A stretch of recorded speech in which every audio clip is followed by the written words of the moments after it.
Leo Tolstoy की एक बहुत ही प्रसिद्ध कहानी है। कहते हैं कि पुराने रूस में 3 फकीर बहुत प्रसिद्ध हो गए। वे इतने प्रसिद्ध हो गए कि वहाँ का जो सबसे बड़ा पादरी था उसे उन तीनों फकीरों से बड़ी ईर्ष्या होने लगी, क्योंकि धीरे धीरे लोगों ने चर्च में आना ही बंद कर दिया था। चर्च से लोगों की भीड़ बिल्कुल गायब सी हो गई थी। अब सभी लोगों ने उन 3 फकीरों के पास ही जाना शुरू कर दिया था। वहाँ का प्रधान पादरी सोचता कि ये तीनों कौन हैं जो मेरे रहते संत बन गए, क्योंकि ईसाइयत में एक प्रथा है कि जब तक चर्च किसी इंसान को मान्यता ना दे दी तब तक वो संत नहीं बन सकता। पादरी बड़ा परेशान रहने लगा, क्योंकि लोगों में चर्च की लोकप्रियता दिनों दिन कम होती जा रही थी। लेकिन एक दिन तो हद ही हो गई। पादरी पूरे दिन चर्च में बैठा रहा, लेकिन एक भी व्यक्ति चर्च नहीं आया। पादरी के क्रोध का ठिकाना ना रहा। उसने निश्चय किया कि आज तो उन तीनों फकीरों की खैर नहीं, आज तो मैं उन तीनों को सबक सिखाकर ही रहूंगा। वह अपनी पूरी पादरी वेशभूषा में तैयार हुआ। उसने सोने का ताज पहना, हाथ में प्रधान पादरी का प्रतीक वाला सोने का डंडा लिया और चल पड़ा उन तीनों से मिलने। वे तीनों एक बड़ी सी झील के उस पार रहा करते थे। पादरी एक नाव में बैठकर झील के उस पार पहुंचा। थोड़ा आगे चलने पर उसे एक बड़े से पेड़ के नीचे 3 सीधे साधे से इंसान बैठे हुए दिखाई दिए। वे तीनों पलथी मारकर चुपचाप उस पेड़ के नीचे बैठे हुए थे। पादरी ने उनके पास जाकर कहा, क्या तुम तीनों ही वो प्रसिद्ध संत हो जिनके कारण लोगों ने मेरे चर्च में आना बंद कर दिया है?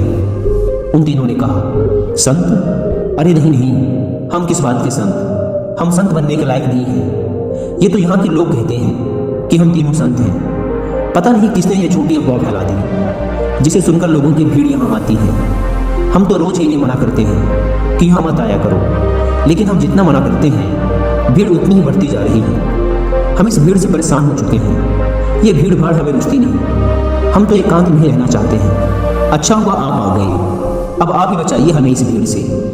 यह सुन वह पादरी तो खुशी से पूरा न समाया। सोचने लगा, ये तो बड़े ही भोले लोग निकले।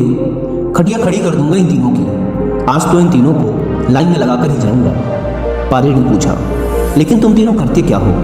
उन्होंने कहा, कुछ नहीं, बस इस पेड़ के नीचे बैठकर ईश्वर की प्रार्थना करते हैं। पादरी ने पूछा, बाइबल कहाँ है? उन तीनों ने अपना सिर नीचे झुका लिया। पादरी ने पूछा, क्या हुआ? उन्होंने कहा, अब क्या बताएं आपसे, हम तीनों ही अनपढ़ हैं, हमें पढ़ना नहीं आता। बाइबल रखकर भी क्या करेंगे? यह सुनकर तो वह पादरी और भी खुश हुआ। सोचने लगा, अनपढ़ हैं फिर भी इतने सारे लोगों को बेवकूफ़ बना रखा है। इनकी तो मैं मटिया मेट कर डालूंगा, पूरे शहर के सामने इनकी बेइज्जती करूंगा। पादरी ने पूछा, फिर तुम लोग प्रार्थना कैसे करते हो? चर्च की प्रार्थना तो तुम्हें याद होगी ना?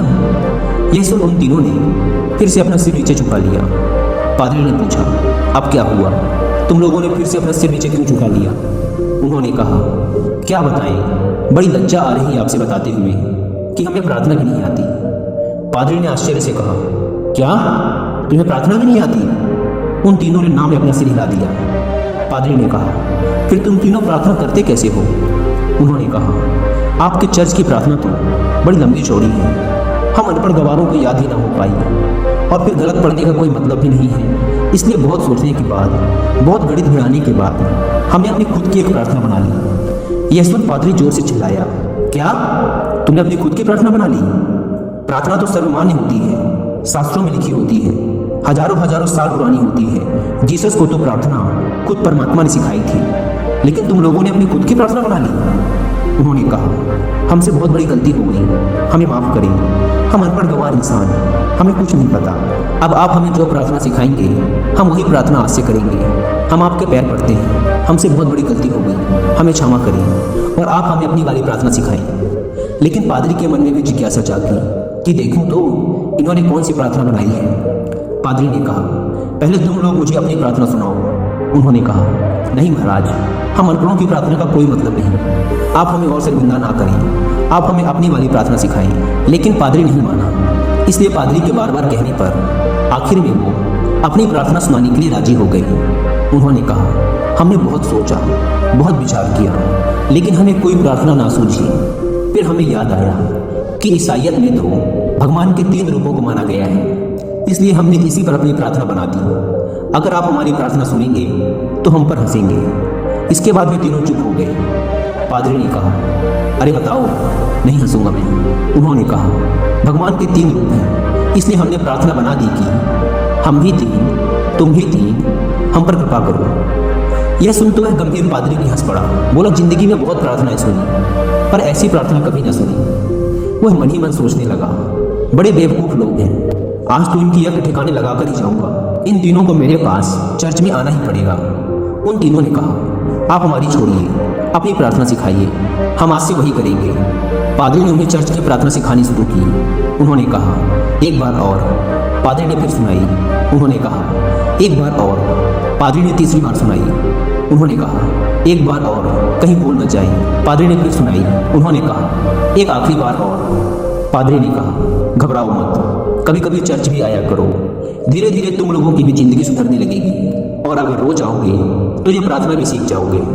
उन्होंने कहा, जी, जैसी आपकी आज्ञा। पादरी बड़ा खुश हुआ। उसने कहा, तुम लोग डरना मत, चर्च आओ, मैं तुम्हें माफ़ कर दूंगा और लोगों से भी माफ़ करवा दूंगा। उन्होंने कहा, आपका बहुत बहुत धन्यवाद, आप बड़े महान इंसान हैं। पादरी ने सोचा, चलो एक झंझट छूट ली, इन मूर्खों को तो लाइन पे ले आया। वह अपनी नाव पर बैठकर वापस जाने लगा। नाव अभी झील के बीचों बीच पहुंची ही थी कि पीछे से कुछ लोगों के चिल्लाने की आवाज़ आई। पादरी और माझी ने पीछे मुड़कर देखा तो उनकी आंखें फटी की फटी रह गई। वे तीनों पादरी को पुकारते हुए झील के पानी पर दौड़ते हुए चले आ रहे थे। वे तीनों पानी पर ऐसे दौड़ रहे थे मानो कोई जमीन पर दौड़ रहा हो। यह देखकर तो पादरी के हाथ से वह सोने का डंडा छूटकर वही नाव पर गिर गया। यह चमत्कार तो आज तक केवल जीसस ने करके दिखाया था। वे तीनों भागते हुए नाव के किनारे आकर खड़े हो गए और पादरी से कहने लगे, आप वो प्रार्थना हमें एक बार और सुना दें, हम उसे भूल रहे हैं। वो कहता है ऐसे शुरू होती है, ये कहता है ऐसे शुरू होती है, मैं कहता हूँ ऐसे शुरू होती है। हम तीनों में बहस शुरू हो चुकी है। अब हम बहस करें या प्रार्थना करें, इसलिए आप हमें वो प्रार्थना एक बार और सुना दें। पादरी ने तो झुककर उनके पैर ही पकड़ लिए और कहने लगा, अब तक जो भी बताया है, जो कुछ भी कहा है, सब कुछ भूल जाओ। तुम्हारी प्रार्थना जीती और मेरी हारी। तुम्हारी प्रार्थना ही श्रेष्ठ है क्योंकि वह सुन ली गई है। और सच तो ये है कि अब से मैं भी तुम्हारी वाली ही प्रार्थना करूंगा। गलती तो मुझसे हुई है जो मैंने तुम्हारी प्रार्थना को कम समझा, जबकि कमी तो मेरी श्रद्धा, मेरी आस्था में थी, कमजोर तो मेरी प्रार्थना थी। इसलिए आप लोग मुझे क्षमा करें, बड़ा उपकार होगा। वे तीनों फकीर बोलते रहे कि आप एक बार हमें अपनी वाली प्रार्थना और सुना दें, लेकिन वह पादरी चुपचाप अपना सिर नीचे झुकाए वहां से चला गया। लियो टॉल्स्टॉय की यह कहानी हमें सिखाती है कि यह जरूरी नहीं कि हमारे द्वारा की गई प्रार्थना शास्त्रों से ही ली गई हो, वो बहुत प्राचीन ही होनी चाहिए, लाखों लाखों लोगों द्वारा मान्यता प्राप्त होनी चाहिए। अगर हमारी प्रार्थना सच्ची है, सच्चे मन से की गई है, तो वो परमात्मा के द्वारा जरूर सुनी जाएगी, फिर चाहे वो 2 शब्दों की साधारण सी ही प्रार्थना क्यों ना हो। उन 3 साधुओं की कहानी से सीखने को तो हमें यही मिलता है कि हम चाहे कुछ भी करें, लेकिन उसे दिखावे के उद्देश्य से ना करें। हम जब भी किसी काम को करें तो हमारी पूरी आत्मा उस काम में उतर जानी चाहिए, उस काम के प्रति हमारा पूरा समर्पण होना चाहिए। अगर हम हर काम को इसी तल्लीनता के साथ कर पाए तो हर काम में हमारी सफलता निश्चित है, जैसे कि उन 3 साधुओं के साथ हुआ था। उन्होंने अपनी प्रार्थना को इतने समर्पण भाव के साथ किया था कि प्रार्थना उन्होंने नहीं, उनकी आत्मा ने की थी। फिर उनकी प्रार्थना इतनी सच्ची हो गई कि ईश्वर भी उनकी प्रार्थना को सुने बिना ना रह सका।